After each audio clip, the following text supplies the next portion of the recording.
shocked. Yes, go ahead. Well, the whistleblower gave a very inaccurate report. And as you know, certain of the media released information about a man that they said was the whistleblower. I don't know if that's true or not. But what they said is he's an Obama person. It was involved with Brennan, Susan Rice, which means Obama. But he was like a big anti-Trump person, hated Trump, and they said terrible things. Now, I don't know if it's true or not, but that was reported by some of the media, so you'll have to find out. I don't know why the media is not on it, because the whistleblower gave a very inaccurate report about my phone call. My phone call was perfecto. It was totally appropriate. But he gave a report, he or she, but according to the newspapers, it's a he. They think they know who it is. You know who it is. You just don't want to report it. CNN knows who it is, but you don't want to report it. And you know, you'd be doing the public a service if you did. The whistleblower gave a false report. And because of that false report, people thought bad things were done. And then you had Schiff go out and speak before Congress and before the American people and give a false story. He made up a story. And then I released, after all this was done, I released, and everybody said he didn't do anything wrong. But the whistleblower should be revealed, because the whistleblower gave false stories. Some people would call it a fraud.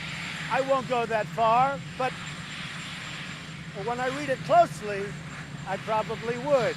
But the whistleblower should be revealed. Then I want to ask another question of you. Where is the second whistleblower? And why did Schiff make a lie when he said about what I said on the phone call? And why didn't the lieutenant colonel say that he wrote a letter to the White House with certain little comments about the phone call?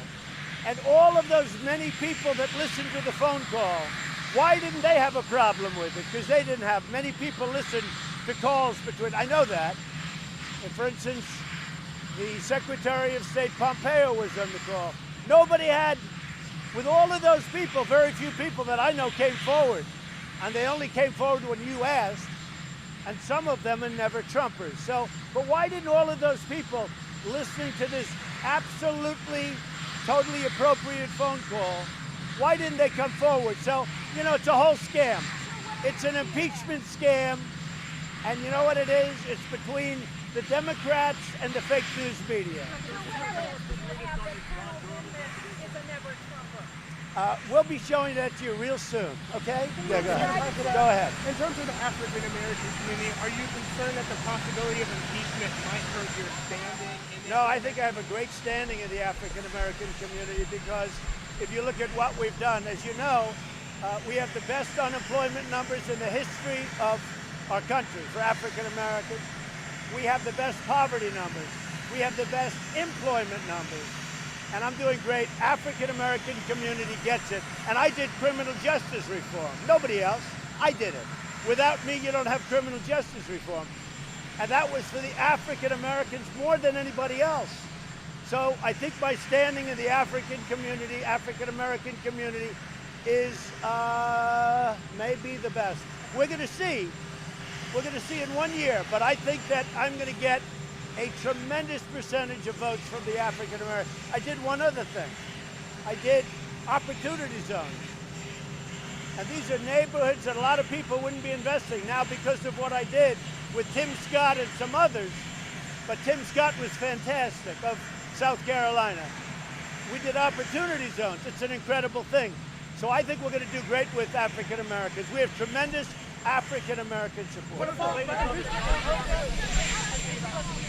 name of the whistleblower? Have you thought about that? Have you thought of publishing it Well, yourself? I'll tell you what, there have been stories written about a certain individual, a male, and they say he's the whistleblower. If he's the whistleblower, he has no credibility, because he's a Brennan guy, he's a Susan Rice guy, he's an Obama guy, and he hates Trump, and he's a radical. Now, maybe it's not him, but if it's him, you guys ought to release the information. No, not at all. Not at all.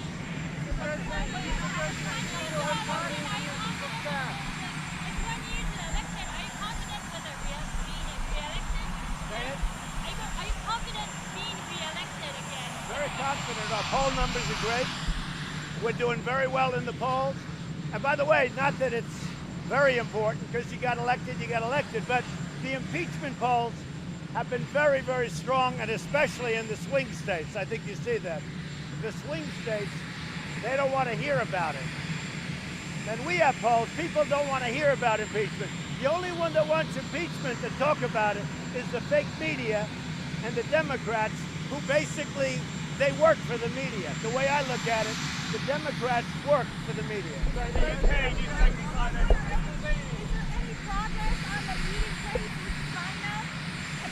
Yeah, there's progress, and first I want to get the deal. I mean, the meeting place to me is going to be pretty easy, but first we'll see if we get the deal, and if we get the deal, the meeting place will come very easily. It'll be someplace in the U.S. According to several recent polls, more Americans want you to be impeached or removed. No, you're reading the wrong polls. You're reading the wrong polls. You're reading.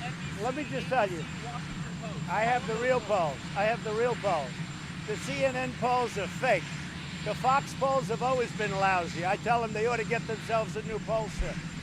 But the real polls, if you look at the polls that came out this morning, people don't want anything to do with impeachment. It's a phony scam. It's a hoax. And the whistleblower should be revealed because the whistleblower gave false information. Do you still have confidence in Mick Mulvaney? Well, he's working. As long as he's with me, I have confidence. In the UK, do you side with Boris Johnson or Nigel Farage if you have to Well, choose? I like them both. Look, I think Boris is the right man for the times. He's really for the times. He's a great gentleman. He's a wonderful guy. He's tough, he's smart, and I think he's going to do something. I just hope he does it so the U.S., which is by far the biggest economy in the world, not even close. Since I took office, we picked up trillions of dollars, trillions. And frankly, China has lost trillions of dollars, as you very well know. We're far and away the #1 economy in the world. And if you do it a certain way, we're prohibited from trading with the UK. That would be very bad for the UK because we can do much more business than the European Union. So I think Boris will get it right. They're both friends of mine. What I'd like to see is for Nigel and Boris to come together. I think that's a possibility. How strong is your support for Ukraine in their conflict with Russia? Very good. Have you ever called Putin to get out of Ukraine? Yeah, my support is very good. My relationship with Ukraine is very good. My relationship with Russia is very good. My relationship with China is very good. People don't understand. I get along, but nobody's going to mess with me. Do you have any status update on the John Durham investigation? The John Durham investigation is moving along. That's up to Attorney General Barr, highly respected. John Durham is one of the most respected prosecutors in the last 50 years in this country. And I let them do their thing. It's Bill Barr and John Durham. And what they come up with will, I think, be very meaningful. We'll see what happens. I do not get involved with it. That's up to them. And by the way, I'd be allowed to get involved with it if I wanted to. But I chose not to. It's up to Bill Barr. But the John Durham investigation is a very important, I feel, one of the most important investigations in the history of our country. Okay? Do you have a date or venue for the president? Say it? Do you have a date or venue for No, the we meeting? don't, but it could happen. Something like that could happen. I know they'd like to meet, and something like that could happen.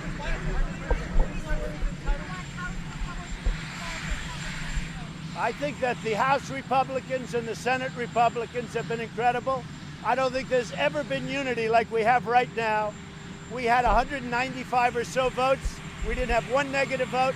The only one that had negative votes on the whole impeachment scam were the Democrats. I think Nancy Pelosi has lost her mind, and I think, frankly, that she should go back home to San Francisco. If you look at what's happening to her district is going to hell with homeless, that they're not taking care of, with needles all over the street, with tents, with people, with sanitation, with horrible things being washed into the ocean, into the Pacific Ocean.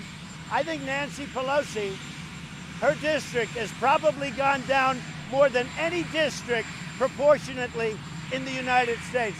And what she's done, for that district, and then on top of it, you got fires eating away at California every year because management is so bad. The governor doesn't know. He's like a child. He doesn't know what he's doing.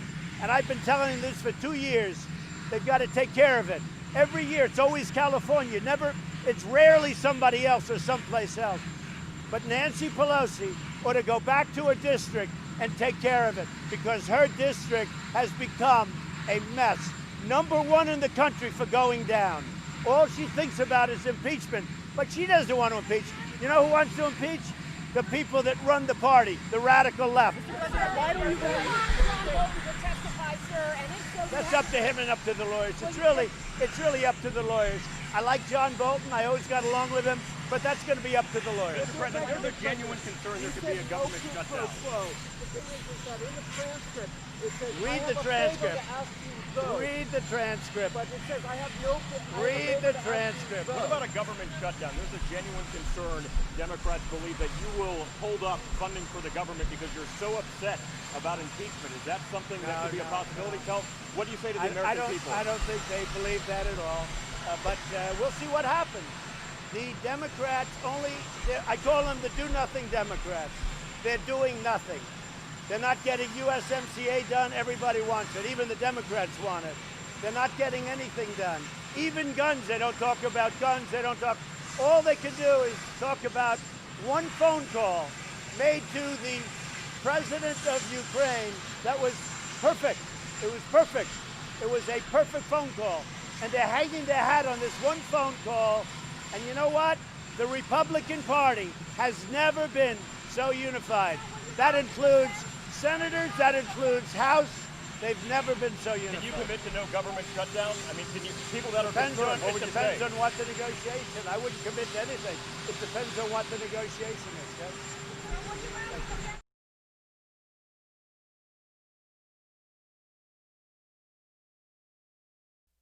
All right, folks, thank you so much for joining us here at Golden State Times. If you are new to the channel, we encourage you to subscribe and click the notification bell. We cover everything from the White House to the State Department to the Pentagon, everything that has to do with politics, folks. We also cover President Trump's rallies all over the country now and until the 2020 election. So make sure you guys stay tuned live here at Golden State Times. If you are new, subscribe to the channel. Make sure you click that notification bell, and we hope to see you guys here very soon.